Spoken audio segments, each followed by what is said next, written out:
Hello everyone, Daniel Kerr here. So as promised, today we're going to put Ableton Live project files into the Akai Force.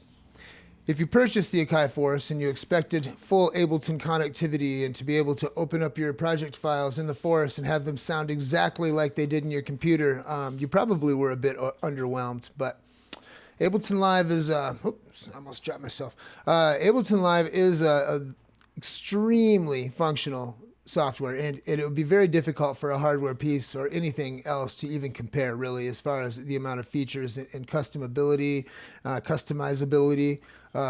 just so much stuff that the Akai Force just does not have, and it's not likely to have, actually, you know, as far as being able to move things around and all these, just the elastic workflow of Ableton Live. Nonetheless, there are some things that you can do to ease the pain, all right? There's two ways really to get an Ableton Live file into your Akai Force and have it play correctly. One is to freeze all the tracks and flatten, all right? You can freeze them all and not flatten, but if you do, you'll get extra loops in your clips, or you could, okay? It's not quite arbitrary, but there are things. If you flatten, you'll get, you know, you can also turn off, after you flatten, you can turn off the loop function in Ableton Live for all of the clips before you copy over into the Force, and that'll help as well for certain things. The other way is to go in and basically, before you even transfer, you can open create a new folder in the Akai Force, you know, called your project or whatever, and you can make key groups in there of all of the instruments in your Ableton Live set, and then you can just copy the whole project over, and all you'll get is MIDI files, and then you just load those key groups one by one. That, for individual tracks, is a very, very powerful way of working and getting it to sound right. If you're making long sets like I am, 2 hours plus, then you probably need to do the freeze function, all right? And what you should do basically before you even start working in Live is you should create a Live template that you use that has the correct amount of audio or a correct amount of tracks, period, because they're all going to transfer over into the Akai Force as audio tracks, and since the Akai Force only handles 8 audio tracks at once, if there are too many tracks in your Ableton Live file, it'll say, oh, this is too many audio files. If you resolve this right now, you're going to be missing some tracks, right? And that's unacceptable. There's no way that somebody can work under those constraints, right? So right now, I'm putting together a movement that is in 150 BPMs. It's in E minor, right? And I have this part in E minor because when I play it live, I'll probably do some live looping with my guitar as well, right? I don't use metal style guitars when I am playing live, and the reason why is because most of the heavier elements of my music are in the synths, really. When I play guitar live, I use like a classical guitar with a pickup, right? So it sounds more harpy than anything else. So a lot of finger picking, that's kind of what I do. Anyway, let's go over to Ableton Live right now, and this track, I'm going to show you how to, I'm going to discuss track by track what I'm going to do to put this into the Force. And in this one, I'm not just going to render frozen clips. I'm going to actually do some things that, or at least I'm going to explain what I'm going to do. There's certain things like making key groups. I already did a video on that, so you can go find that video. Hopefully I'll put the card up here. Nonetheless, I love you guys, and I'll see you on the flip side. Hold on, let's get in this. Okay, so here we are in my interacting hemispheres track. Again, it's at 150 BPMs and it's in E minor. Now, what we're going to do here is I'm going to show you guys, I don't need that, I don't need this. I want to show you guys exactly how things are laid out here. Okay, first off is these green track 10 and 11 over here. This is my voice, and this is the sound of what I'm going to be showing you. So basically they are not in the project at all. So let's hear a tiny little bit of the fullest part of the first part of this track. Let's hear this.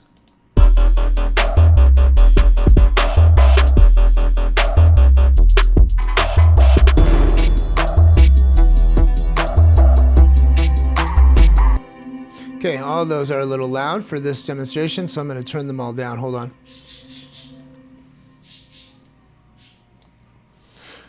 Okay, so let's start with this part here. This first is a format bass. Let's look at the clip. Okay, MIDI information. This is what it sounds like. Okay, now if we look at the instrument, you'll see it's an arpeggiator, okay? And it's 2 instances of Reactor 6. And if you look over here, there's some automation. These clips differ from one another, right? So because of this, and because it is a kind of a rhythmic element, even though it is synth information, making a key group of this track isn't going to actually accomplish what I need to accomplish. I'm just going to freeze this and flatten it, okay? Partly because an arpeggiator is problematic, okay? What I mean is, if I look at the note information, all it is just solid E notes, okay? However, it's arpeggiated because we have the arpeggiator. So in Ableton Live, all MIDI effects, including the arpeggiator, actually, they do all the work after the fact. Well, in the Akai Force, it's different. When you put an arpeggiator onto a track, you play that track, it actually prints out the notes, the arpeggiated notes, into the clip. So it's different. It doesn't just give you the solid notes like here in Ableton Live. So in Ableton Live, if you want your, you got this set, it's an arpeggiator, you open the project up in the Force, and you're disappointed to find that all you have is solid notes and you can't get them to arpeggiate after the fact, okay? So here what you'd have to do is you'd have to open up a MIDI channel over here, right? And you'd have to route, using the routing, you'd have to route the MIDI from here, from the format bass, for instance, into that, and then you'd have to make copies of it, and then you go over here and you grab all of this information, not the arpeggiator, you grab the instrument and all effects and you drag it over there, and then it will play correctly, right? And then you delete this. It's kind of an interesting but stupid way of getting things done. Okay, here's the next one. This is also an arpeggiated one, and this is another instance of Reactor, and this is all it is that. And what these do together is basically fill in for each other.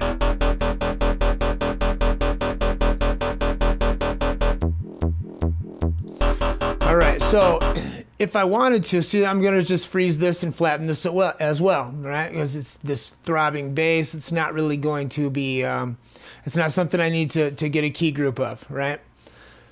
Now, this pad is Absinthe and MPS64. This pad is a layered pad. This pad has all kinds of nuances and stuff. Listen.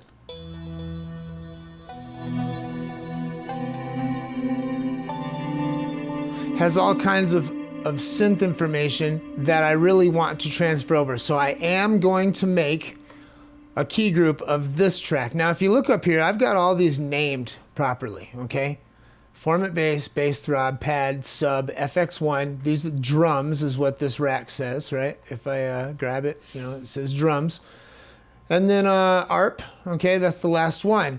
They're just simple. All they do is describe so that when I make the key groups, I know what they sound like, right? Now, the sub is just, what I did with this sub is I took a sub from a trap sample pack and I laid it out in the arranger mode, and I laid it out, and then I just chopped it up and pitched it and moved pieces around and cut some pieces out, and these things. That's kind of like how I work for making sample packs my own, and this is what it sounds like. Oh, it's very low. Okay.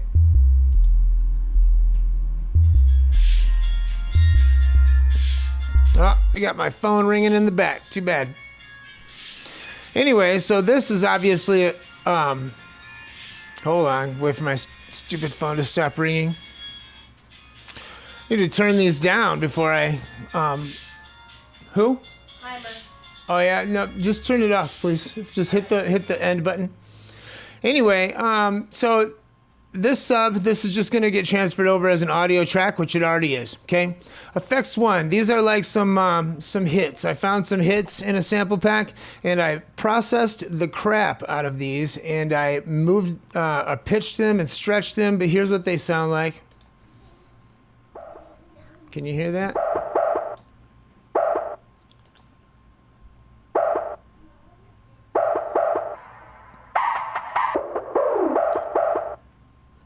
All right, so those are audio tracks. They're just going to get transferred over. Now, these drum tracks, okay, let's hear this break.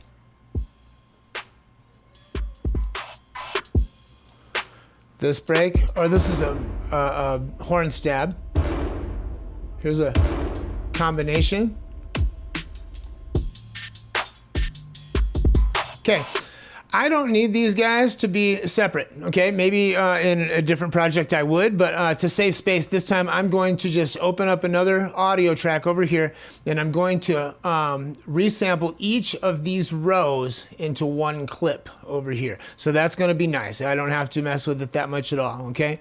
Now, this ARP, this is a different story. Check this out. This is Pendulate, right, which is a free synth, and it is one of the most incredible synths in my collection, straight up. Some of the stuff I've paid hundreds of dollars for do not compare to this amazing synthesizer, okay? So you can hear this thing. Not only does it have an arpeggiator on it, but it also has a comb filter, a bandpass filter, and a reverb, okay? So what I need to do, and if you look over here at the notes, it's already arpeggiated, but because it has an arpeggiator on it as well, it's really adding a lot of note information, okay? So what I'm gonna do in this case is I'm going to create a new MIDI track, just like I was saying before. I'm gonna route the MIDI from this channel into that channel, and I'm going to basically, there's only 2 copies of the same clip, so I'm gonna make 1 copy of this clip, and I'm going to duplicate it, and then I'm gonna go over here, and I'm gonna grab all this stuff, everything but the arpeggiator, and I'm just gonna drag it over to the new track, and it's gonna play exactly the way it's playing now. Okay? So then, and this is the weird thing, but once I have all of this done, okay, after I make all the key groups that I need, which I guess are this ARP and oh, yeah, I forgot to tell you, I am gonna make a key group of this because that's a lot of synth information I'd like to preserve, okay? So I'm gonna make a key group of ARP, I'm gonna make a key group of pad, I'm going to freeze and flatten the first 2 bass notes, I'm going to resample 2 rows of drums onto a single row, single track to save some space, and then, once I do that, I'm gonna put my Akai Force into computer mode, which it is in right now, okay? And I'm gonna go, this is my Akai Force. Basically what I'm gonna do is from here, I'm gonna go save live set as, Control-Shift-S or Command-Shift-S if you're in an Apple. Save live set as. Then I'm going to navigate to the Akai Force drive, and I actually have a folder here called YouTube. I'm gonna put these things in there, okay? I'm gonna put this whole set, I'm gonna have it saved in there. And when I do that, when I do this save live set as, right, it's gonna change the location of the project that I'm looking at, and I'm no longer gonna be messing with the one that's saved on my computer. I'm gonna be looking at the one that is saved in my Akai Force. Once I do that, once it's already saved, it's open, I need to hit collect all and save, okay? And when I do that, there's gonna be a dialog. You wanna make sure all those boxes are checked so that all the sample information that is here is going into that folder, okay? In that folder is where I'm gonna keep my key groups that I'm making as well, all right? That way, when I have this all set up over there, it's going to sound correct. Now, there are some things that I have to do in the Akai Force, okay? All these clips are gonna show up on the pad, okay? And I'm gonna have to go into each one and turn off the warp. Why? Because these are all warped, or, you know, most of these are warped. If I look at the, you know, these are warped. they're going to show up in the Akai Force as being warped as well. And the fact is that the warp engine in the Force is terrible. So I'm going to have to turn them all off, which is such a pain, but it is what it is. So let me do all the things that I said I was going to do, and we'll go over to the Akai Force and take a look. Okay, so here we are in the Akai Force. I've transferred everything over. My voice sounds weird because if you go to monitor in, you see I got a bunch of, insert effects on my voice so I can rise above the music. Let's listen to some of this.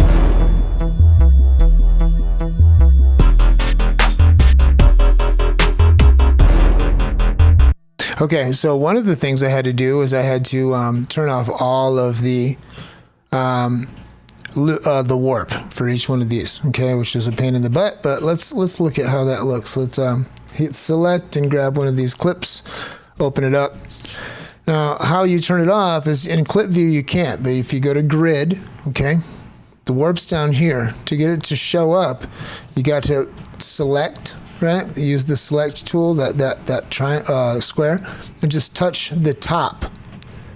And then you can turn warp on or off. By default, they're on. You got to turn them off, and you got to go do that for every clip, which is very, very whack. And when I first tried to do this, I didn't know how to get rid of the warp. So this right here, like you can see, that's not enough. You got to touch just the top, that top bar, and then you can turn on warp or off warp, which is ridiculous. Okay. So now you see I have all my stuff in here, and what you want to do now is you want to save, and I saved. You know what? Let's go back and let's look at solo pad 1, which is track 3, and listen. That's the key group. So if I go to clip, you'll see it's MIDI information there, which is awesome. And I can turn this up, and I can add effects to any of these. And that's awesome.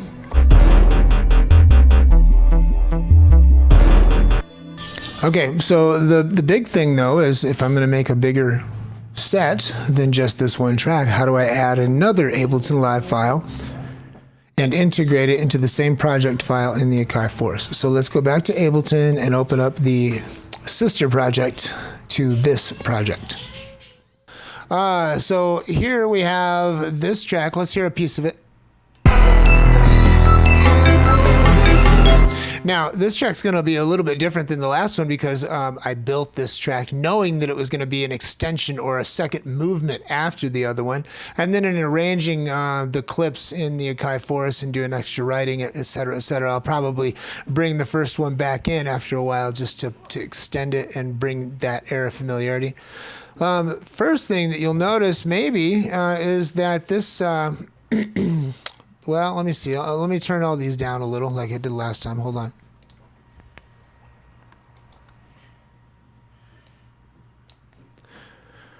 Okay, so this vocal part here, listen. What that actually is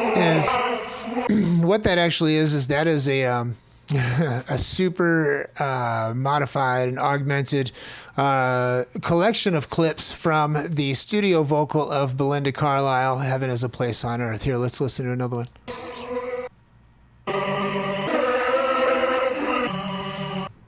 Just a good example of how to take samples and make them your own. Listen.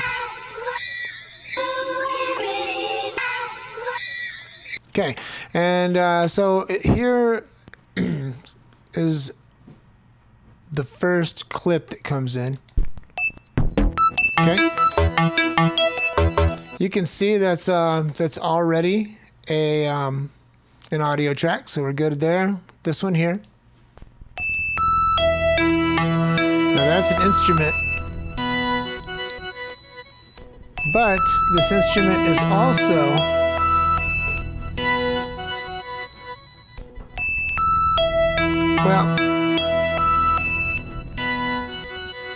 it's pretty typical. I don't think that I don't think that I want these synths preserved. In fact, you know what? I'm just gonna tell you right now. I might actually, like this group, I'll probably render these groups into one clip, like open up an audio track and resample them into single clips instead of doubles, just to save space. But all of these are generally going to be audio. And that is because when I integrate them with the first project in Ableton, what I need to do is I need to open this project up and I need to edit each one of these tracks, these audio tracks, the way they need to sound. And then I need to save them in the Akai Force as a track. And then I'll open up the old file and load them one by one and copy the clips, the audio clips from the first, from the opened track into the old tracks, okay? So that I can get kind of a makeshift program change within audio tracks. It's kind of weird, but yeah, I'm gonna freeze all this, even this OBX, which sounds amazing, and I would like to have the MIDI file. I can't keep adding MIDI files if I'm gonna make a 2-hour set on the Akai Force. That's just how it works, right? If I want any modicum of control over the amount of clips and being able to see them and control them all at once, I need to use mostly audio tracks for long sets. That's what I was saying before. And anyway, so I'm going to freeze all these and pull these over into the Force, and then I'll show you how I'm going to take care of that. So unfortunately, it was at this point in the video that I ran across another bug in the Akai Force, all right? What I was going to do, as I mentioned, was I was going to take the rendered audio tracks. I was going to freeze and render all the tracks in the Ableton Live file, import it, load it into the Force, and then I was going to save each track individually and then load them into the other Force project that I had done the previous track in, like one at a time. What I found was that when I reloaded the saved tracks, it gave me all of the clips, but they were not populated with the samples, all right? I found out later from Amit Talwar, shouts out, that if you go to each one of the files in the saved track data and you hold down shift and load into the pool prior to loading the track, then it will work, right? But anyway, we're not going to go into that. I'm going to do a better Ableton Live tutorial, or at least different than this one, on how to get long sets. I'm going to show you what my writing process looks like completely to get clips into your Force. Anyway, I hope you learned something from this weird but comprehensive video. Love you guys. Have a great summer.